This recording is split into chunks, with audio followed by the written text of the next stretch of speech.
স্বামীর মৃত্যুর সংবাদ শুনে এভাবেই কান্নায় ভেঙে পড়েছেন নিহত শিহাবের স্ত্রী। আল্লাহ আমাকে কেন মারে নাই? আল্লাহ আমার ছেলেকে আমি কি জবাব দিব?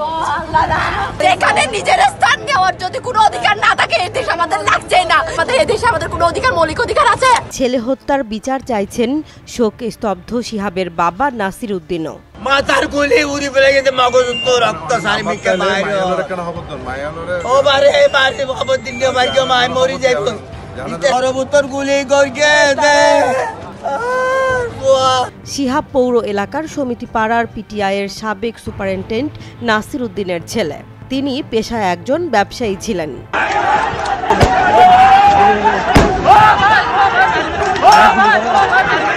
আমাদের ভাই যেটা মারা গেছে ওনার ছবিটা দেখেন আপনারা, নাহিদ ভাই, উনি এখানে সদর হাসপাতালে মর্গে আছে।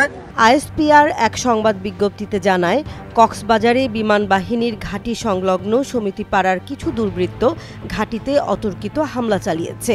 এ বিষয়ে বাংলাদেশ বিমান বাহিনী প্রয়োজনীয় ব্যবস্থা নিয়েছে।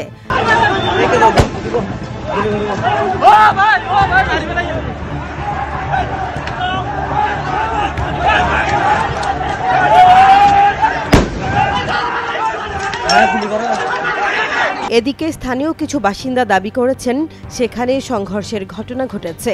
এতে গুলিতে শিহাব কবির নিহত হয়েছেন। এমনকি গুলি মারা হত্যা করছে, ওনাদেরকে হাসপাতালে ট্রিটমেন্ট দেওয়ার জন্য আসতে দিচ্ছে না।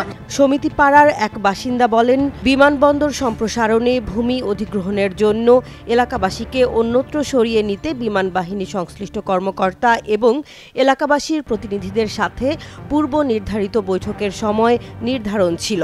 এজন্য সমিতি পাড়ার কয়েকজন বাসিন্দা ইজি বাইক যোগে জেলা প্রশাসন কার্যালয়ে আসছিলেন। তাদের বহনকারী গাড়িটি বিমান বাহিনীর চেকপোস্টে পৌঁছালে উভয় পক্ষের মধ্যে তর্কের ঘটনা ঘটে। এক পর্যায়ে সংঘর্ষ শুরু হয় বলে দাবি করেন স্থানীয়রা। এ সময় অন্তত ১০-১৫ জন গুলিবিদ্ধ হয় এবং একজন মারা যান। তো আজকে সকালের 10টা সাড়ে 10টার দিকে আপনার ওনাকে বিমান বাহিনী ৩-৪ জন ধরে ওনাকে মেরে ওনাদের গাড়িতে তুলে ওনাদের অফিসে এখানে নিয়ে যাচ্ছিল। তখন আমাদের এলাকার যে ছেলেগুলো ছিল তারা বাধা দিয়েছে, তাদেরকে মারছে, তারাও মারছে। তো তারপরে জাহাদ ভাইকে যখন নিয়ে যাচ্ছিল তারা, তখন আমাদের এলাকার মানুষ যেগুলো আছে, আমাদের হোয়াটসঅ্যাপ একটা গ্রুপ আছে, এখানে বলছে, তারপর আমাদের এলাকার মানুষ আসছে। তখন এলাকার মানুষ যখন ওদের সাথে কথা বলছে তখন ওনারা গুলি চালাচ্ছে ওনাদেরকে, আমাদের এলাকার মানুষদেরকে গুলি চালাচ্ছে, মারতেছে লাঠি চোটা নিয়ে।